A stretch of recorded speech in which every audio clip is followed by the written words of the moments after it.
I usually we're live. Yeah, no, we live. I just let people come in. Yeah, I let people come in and shit, and we just. There's the camera right there. Yeah, no, right here. So the logic. I like this because it looks like I'm taller than you. So we height advantage. I see what what happened because I know I usually do this shit do it on Friday. Yeah. So I bumped it up for the Thursday joint just because I have my daughter tomorrow. Yeah. I saw the little toothbrush. Yeah, man. Like what? All of us running around and shit, and we trying to talk, and she running around. Me and my brother probably would have been here to to help out, but make it hard. Yeah, man. This is Tunk and 7. No, your brother. Oh yeah, maybe. I thought you were talking about. No, I like the new Tunk. I think it's the best thing stuff he's ever done. Oh no, it's dope. That's dope. I'm really proud of him.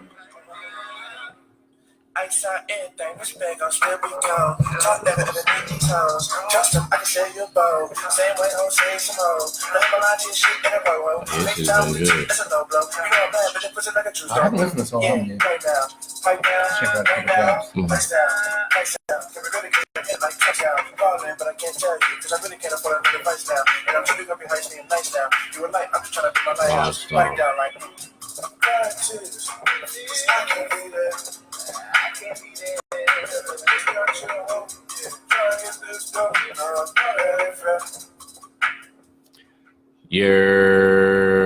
What's going down? Welcome to the Rollo Show.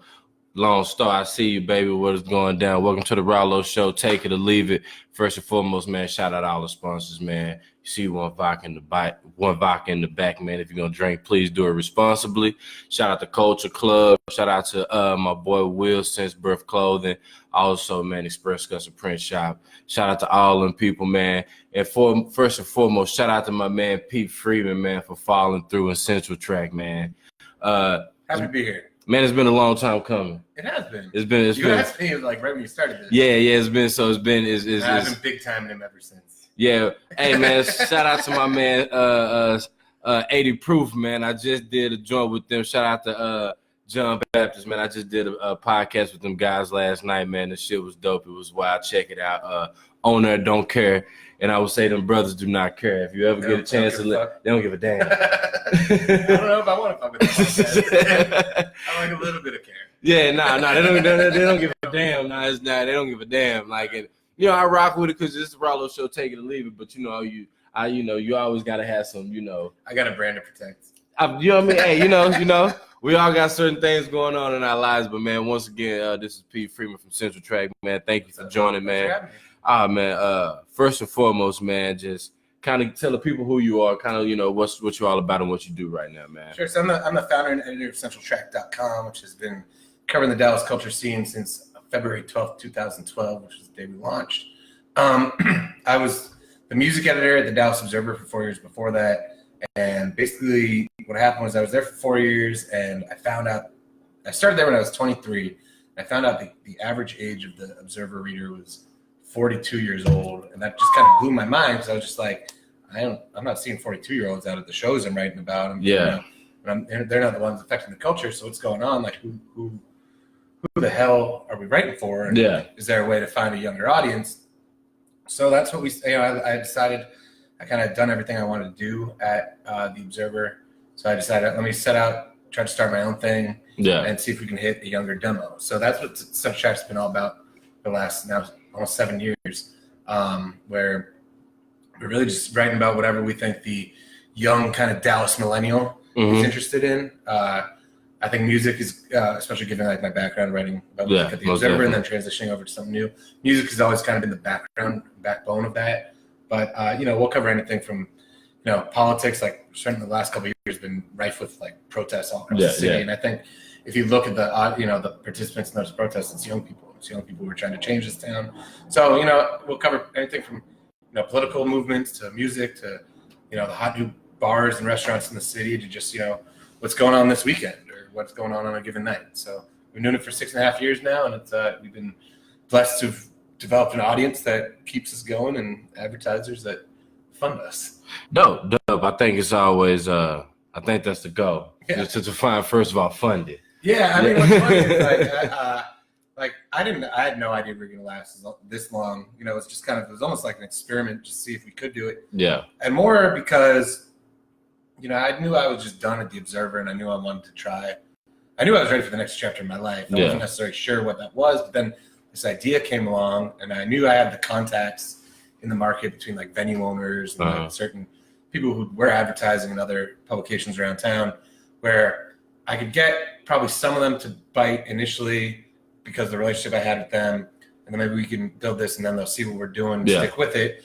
But, you know, I never was thinking, oh, we'll be here 7 years, maybe 10 years. Who knows? I was just like, let me just try, because I didn't want to look back in my life and regret never having tried, right? Yeah. So then I set out, and we did it, and here I am, you know, 6.5 years later. I do know that this has been relayed to me since, that when the day we launched, there was a pool at D Magazine about how long we would last. Okay. And the longest bet was 6 months. Man, 6 months? Stunning on Nah, that's good to hear. Do you guys feel a certain responsibility in the city to, I guess, you know, break artists or highlight certain things, or just kind of, what do you feel your responsibility to the city is? I feel our responsibility, you know, I think it's a good question. I think our responsibility is to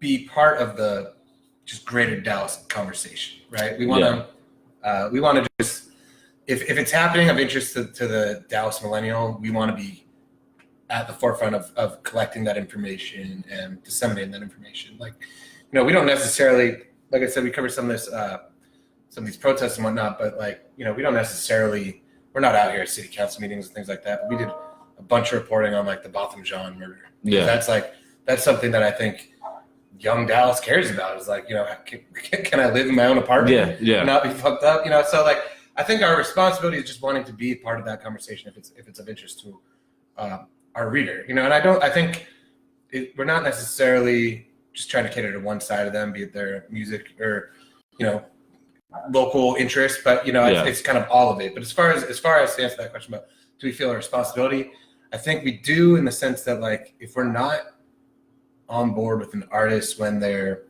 at least on the upswing, maybe not brand new, but at least on the upswing, then we're not doing our job. Yeah. Right. Like, I think we have to not, if not necessarily break artists, we want to be in on kind of like the ground floor early on. That's not to say that we're not going to fuck with someone if we're not, like, because there are times when people forget Dallas is a big city. Like, it's really Dallas is a huge like, city. I've seen like, even like the other day, like Paris is posting like, if you know, it's like not that big a town. Like, and that's true. Like, but I think that's true of anything. Like, I know like the old, when I went to Syracuse, and we can get into our rivalries there in a minute. But when I went to Syracuse and was looking at colleges, I know like one thing that was often said, you know, to high school students, like, you can make a big school small, but you can't make a small school big. I think you take a big city like Dallas and make it small in the creative community.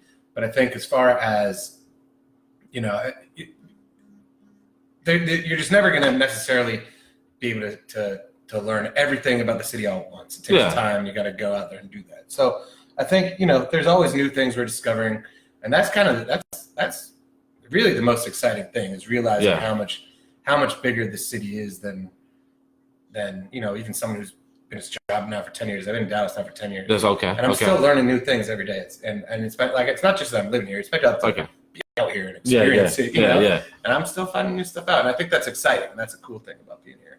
But yeah, I mean, we want to be, I think more necessarily than just breaking artists, because I think you see a lot of people trying to break artists. Yeah. And they'll be hyping up something. Well, let's say cover the break more. So I guess. Sure. Well, let me just finish this point real quick. I think that you see a lot of people maybe cover someone early on just because they want to cover someone early on. Mm-hmm. We're not going to pretend someone's shit doesn't stink just because they're the new hot thing. I think more than anything, we want to.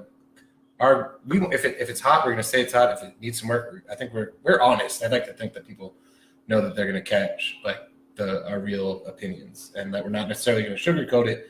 But that we're not doing that from a mean place. It's always from a place that we just, you know, one thing we say a lot is like, just because it's local doesn't mean it's good.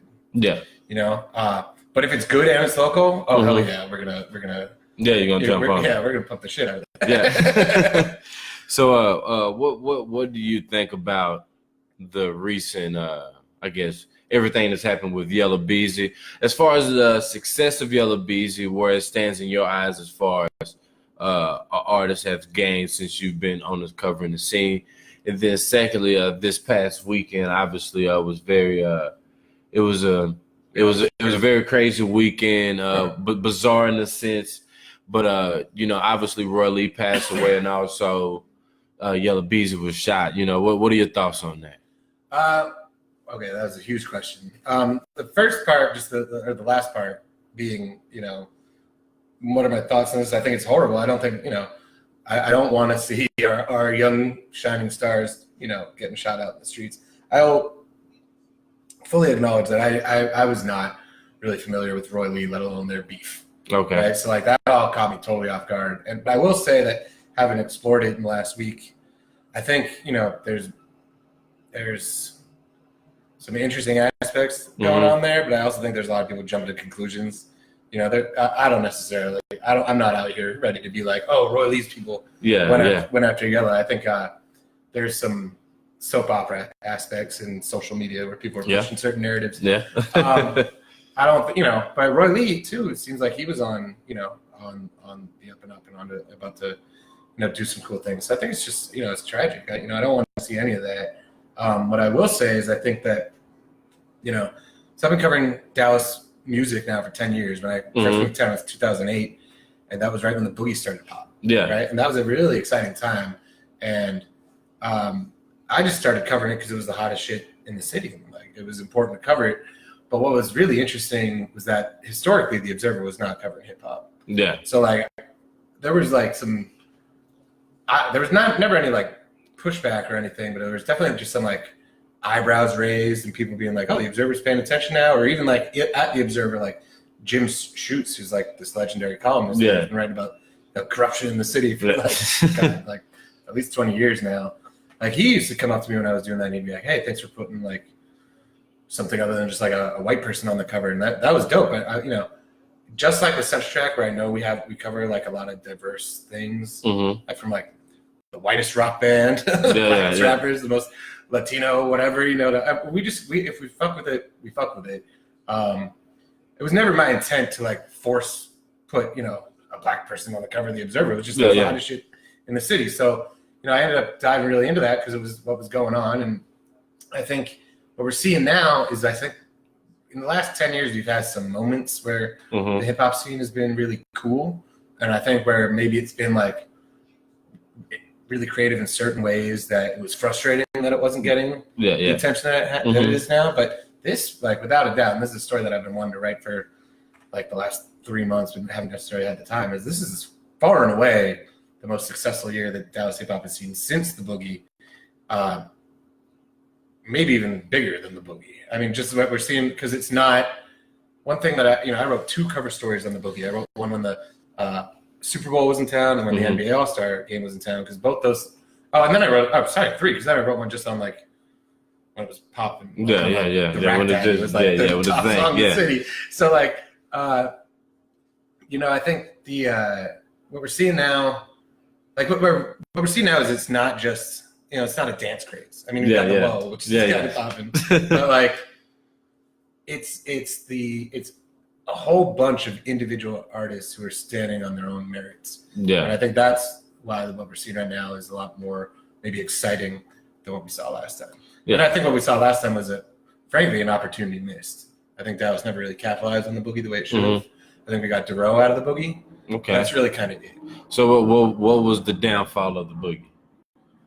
Well, the downfall of the Boogie is I think a lot of artists, not including the DSR guys, because I did talk to Tom and talk about this a lot, and they were always yo, we fuck heavy with the Boogie. We want to we do shows with the guys in the Boogie. But I think a lot of artists were kind of scared of aligning too closely with the Boogie, didn't want to be seen as Boogie artists. Okay. And I think that, they were always no, I'm a real artist. I'm not one of those Boogie cats. And I think, not to push that whole unity thing, which I think is a little corny and not always necessarily what has to happen in order for a city to pop. But I think there's a difference between unity and going out of your way to slam something. And I think back then, a lot of artists wanted to where angry in a weird way and like separatist in a weird way, of, like not wanting to fuck with the boogie. But like, say what you want about the boogie. Those songs are fun. And those songs got people moving. And they got people out to the club. Yeah. So, I think like Dero is an example of someone who did it right. Where like Dero is not a boogie artist, but he is born of the boogie movement. Like Ice Cream Paint Job can fit in like stylistically with a lot of the boogie songs. And then he did a lot of stuff, a lot of other songs that kind of took off. But he's an artist who didn't necessarily, he didn't run out and like grab that boogie tag and be like, I'm a boogie artist. But he didn't fight the association. Okay. Does that make sense? Yeah. Okay. And I would say this is the first time I ever heard Dero thrown within the boogie movement. Well, he happened like, I'm not saying he was a boogie artist, but he happened like right after. Okay. Yeah. Like the boogie had like, when did Ice Cream Paint Job come out? 2010, 2011?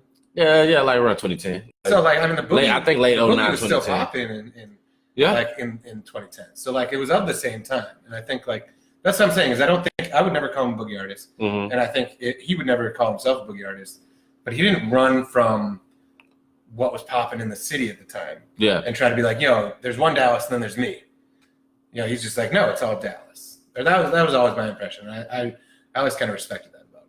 Okay, so you came in a time where the boogie movement was happening. This is kind of when you said you hit the ground, started running. Mm-hmm. Was the first scene, I guess, you dove in, was it the hip hop scene in Dallas? Was that the first scene you got into? No, because the first stuff I was getting into was like the stuff that the Observer was covering at the time, which was a lot of like, kind of like pearl snap wearing bar bands, like a lot of like indie rock guys, like a lot of bands like four white dudes who were like, we're not Christian rock, we're just four Christians who play rock, and it's like, oh fuck you. Okay.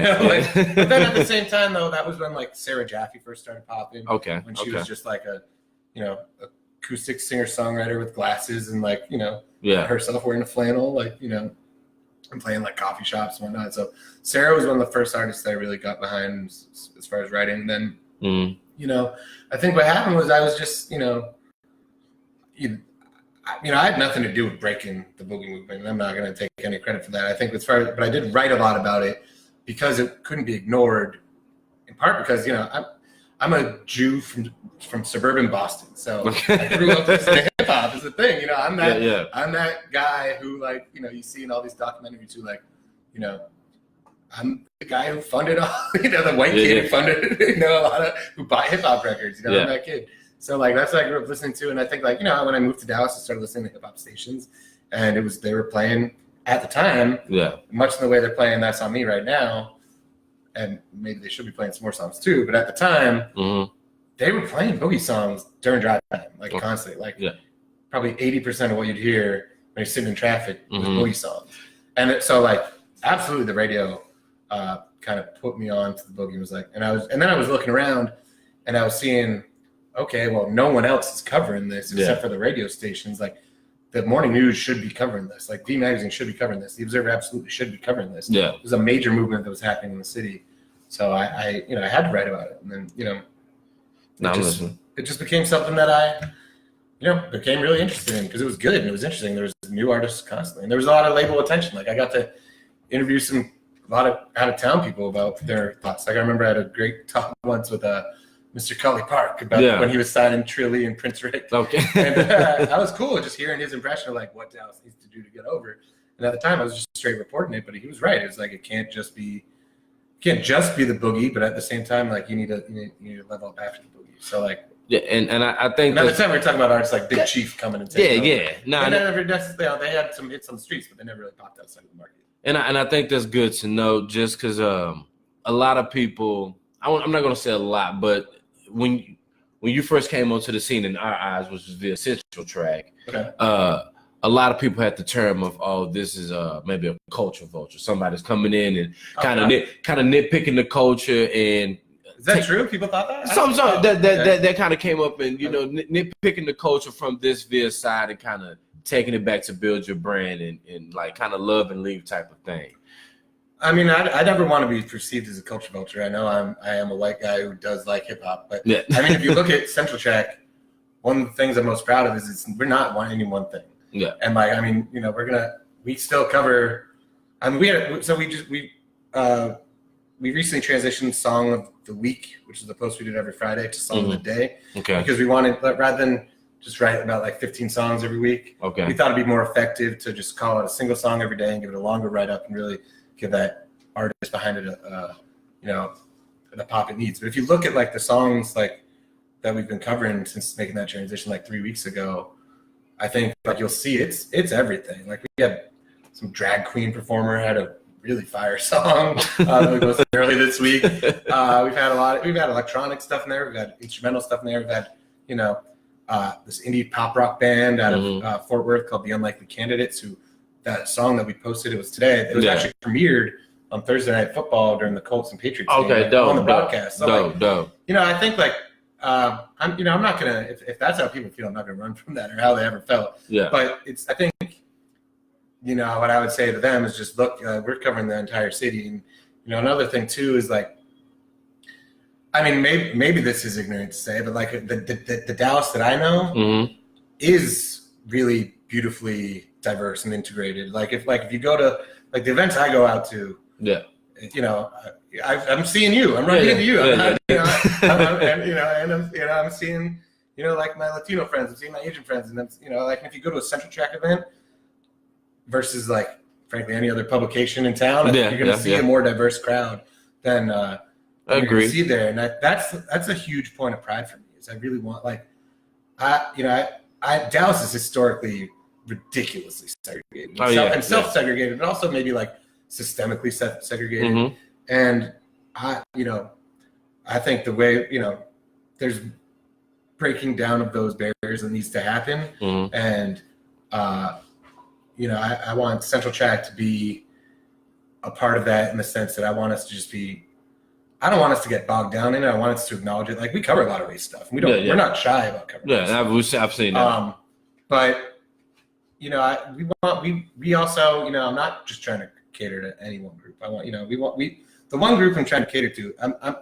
I honestly I couldn't tell you like our demo breakdown beyond age right now. Yeah, I probably knew it once upon a time, but. I could probably pull up my Facebook and show you like, X percent. The breakdown. African American or whatever. But like, no, I think like I think also if you go to like whatever's most popular in the city, if you're like paying attention to the young people in the city, I think you see really diverse crowds. Maybe I mean, would you agree, or do you think I'm talking about that? Oh no. I think and I think it all depends on maybe where you may lie in the city, but I will say Deep Ellum is one of the more diverse parts of the city. Absolutely. And it's gotten better. And it's gotten better over time, what's going down. But the city is starting to it's starting to get more diverse than basically first of all, you definitely started with the boogie movement and covering that and working with the Observer. I think for the most part a lot of the outcry will come from nothing was covered past 35. Everything was on the Deep Ellum cover. Nothing was. Oh no, I get that, but like, I mean, a lot of that is maybe we're gonna. I don't necessarily agree with that. Sometimes I think a lot of times people see. Like we've done 10,000 articles in 7 years, and I can tell you, ain't no one but me that's read all of them. Yeah. So like, we like the other day, some guy got like salty in my DMs about why I wasn't covering his shit, and I was like. We don't really fuck with it that much. Like just like we don't owe you coverage. Right? That's true. But then one thing he was saying is like, oh, like you never fucked with like, Cuban Doll until she really popped. And it's like, first of all, I don't know if she's really popped yet. She's doing some good things. I think she's got more like she got potential. She's got she's on the way up like with these deals. Like hopefully it works out. But she's just an example. But like, I immediately hit him with like 7 links. I was like, yes, we did, just because you assume. Yeah, like, you guys never wrote it. Like Yellow Beezy, like we wrote it. Like I googled it the other day. I searched it on the site the other day. The first time we wrote about it, I think it was in 2015. Like his name was mentioned. But like we're not gonna write about every song that everyone releases, and we've been writing about That's On Me since the video dropped in November 2017. Yeah, it's the #1 song now, but like it ain't like we're out here like just now being like, oh, Yellow Beezy's like, like I didn't just write about him just because he got shot. You know what I mean?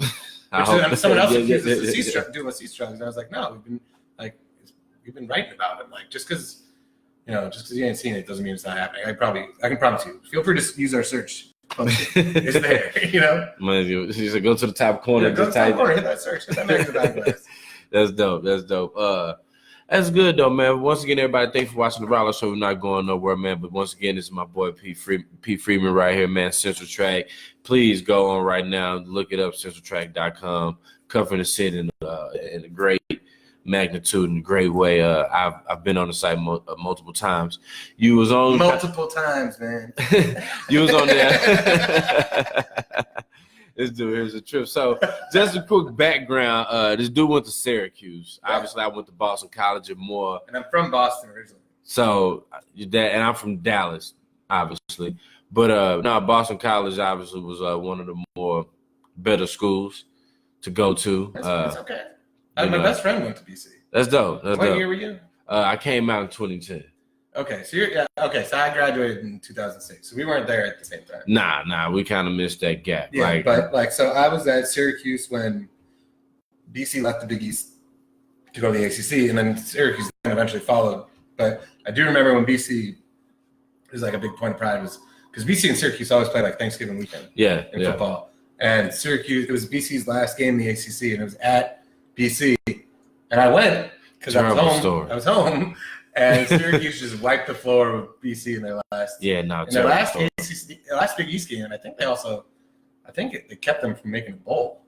I could be wrong. I think they were like they needed the win to be bowl eligible, and we just said later.